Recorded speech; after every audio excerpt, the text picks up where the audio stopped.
was her anxiety for her daughter that she could not rid herself completely of her fear. And although she believed that the Iyiuwa, which had been dug up, was genuine, she could not ignore the fact that some really evil children sometimes misled people into digging up a specious one. But Azimma's Iyiuwa had looked real enough. It was a smooth pebble wrapped in a dirty rag. The man who dug it up was the same Okagbue who was famous in all the clan for his knowledge in these matters. Azimma had not wanted to cooperate with him at first, but that was only to be expected. No Ogbanje would yield her secrets easily, and most of them never did because they died too young, before they could be asked questions. Where did you bury your Iyiuwa? Okagbue had asked Azimma. She was 9 then and was just recovering from a serious illness. What is Iyiuwa? She asked in return. You know what it is. You buried it in the ground somewhere so that you could die and return again to torment your mother. Azimma looked at her mother, whose eyes, sad and pleading, were fixed on her. Answer the question at once, roared Okonkwo, who stood beside her. All the family were there, and some of the neighbors too. Leave her to me, the medicine man told Okonkwo in a cool, confident voice. He turned again to Azimma. Where did you bury your Iyiuwa? Where they buried children, she replied, and the quiet spectators murmured to themselves. Come along then and show me the spot, said the medicine man.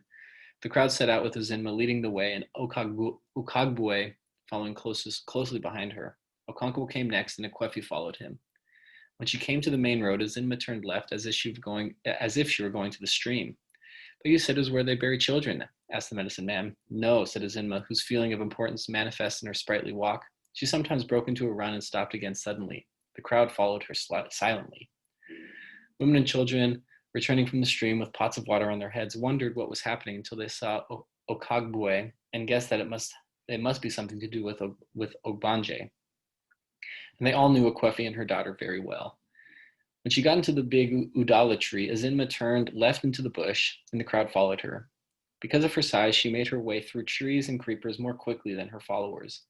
The bush was alive with the tread of feet on dry leaves and sticks with the moving aside of tree branches. Azimma went deeper and deeper, and the crowd went with her. Then, suddenly, she turned round and began to walk back to the road. Everybody stood to let her pass, and then filed after her.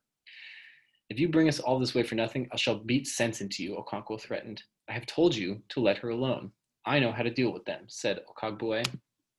Azimma led the way back to the road, looked left and right, and turned right. And so they arrived home again. Where did you bury your Iyiuwa? Asked Okagbue when Azimma finally stopped outside her father's obi. Okagbue's voice was unchanged. It was quiet and confident. It is near the orange tree, Azimma said. And why did you not say so, you wicked daughter of Akalogoli? Okonkwo swore furiously. The medicine man ignored him. Come and show me the exact spot, he said quietly to Azimma. It is here, she said when they got to the tree. Point at the spot with your finger, said Okagbue. It is here, said Azimma, touching the ground with her finger. Okonkwo stood by, rumbling like thunder in the rainy season. Bring me a hoe, said Okagbue. When Ekwefi brought the hoe, he had already put aside his goatskin bag and his big cloth, and was in his underwear, a long, thin strip of cloth wound round the waist like a belt, and then passed between the legs to be fastened to the belt behind. He immediately set to work, digging a pit where Azimma had indicated. The neighbors sat around, watching the pit becoming deeper and deeper. The dark topsoil soon gave way to the bright red earth with which women scrubbed the floors and walls of huts.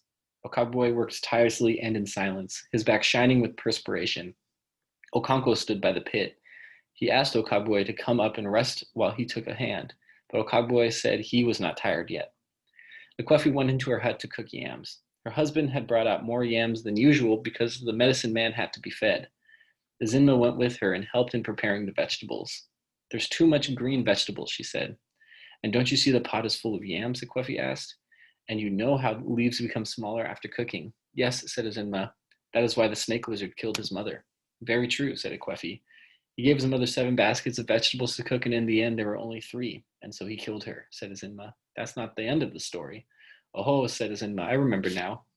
He brought another 7 baskets and cooked them himself, and there were again only 3, so he killed himself too. Outside the obi, Okagbue and Okonkwo were digging the pit to find where Azimma had buried her Iyiuwa. Neighbors sat around watching. The pit was now so deep that they no longer saw the digger. They only saw the red earth he threw up mounting higher and higher. Okonkwo's son Nwoye stood near the edge of the pit because he wanted to take in all that happened. Okagbue had again taken over the digging from Okonkwo. He worked as usual in silence. The neighbors and Okonkwo's wives were now talking. The children had lost interest and were playing. Suddenly, Okagbue sprang to the surface with the agility of a leopard. "It is very near now," he said. "I have felt it." There was an immediate excitement, and those who were sitting jumped to their feet. "Call your wife and child," he said to Okonkwo.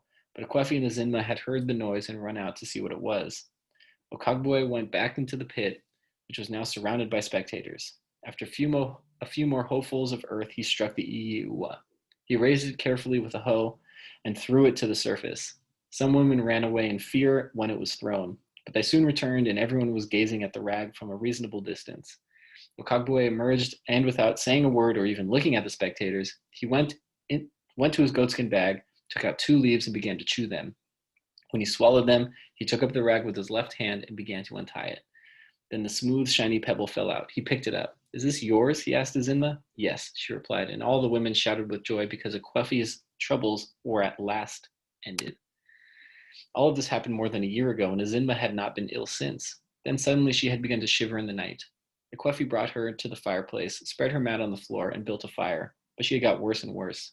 As she knelt by her, feeling with her palm the wet, burning forehead, she prayed 1,000 times. Although her husband's wives were saying that it was nothing more than Iba, she did not hear them. Okonkwo returned from the bush carrying on his left shoulder a large bundle of grasses and leaves, roots and barks of medicinal trees and shrubs. He went into Akwefi's hut, put down his load, and sat down. "Give me a pot," he said, "and leave the child alone." Akwefi went to bring the pot, and Okonkwo selected the best from his bundle in their due proportions and cut them up. He put them in the pot, and Akwefi poured in some water. "Is that enough?" she asked when she had poured in about half the water in the bowl. "A little more." "I said a little. Are you deaf?" Okonkwo roared at her. She set the pot on the fire, and Okonkwo took up his machete to return to his obi. "You must watch the pot carefully," he said as he went, "and don't allow it to boil over. If it does, its power will be gone." He went away to his hut, and Akwefi began to tend the medicine pot almost as if it were itself a sick child. Her eyes went constantly from Azinma to the boiling pot and back to Azinma. Okonkwo returned when he felt the medicine had cooked long enough. He looked it over and said it was done. "Bring me a low stool for Azinma," he said, "and a thick mat." He took down the pot from the fire and placed it in front of the stool. Then he roused Azinma and placed her on the stool astride the steaming pot. The thick mat was thrown over both. Azinma struggled to escape from the choking and overpowering steam, but she was held down. She started to cry. When the mat was at last removed, she was drenched in perspiration. Akwefi mopped her with a piece of cloth, and she lay down on a dry mat and was soon asleep.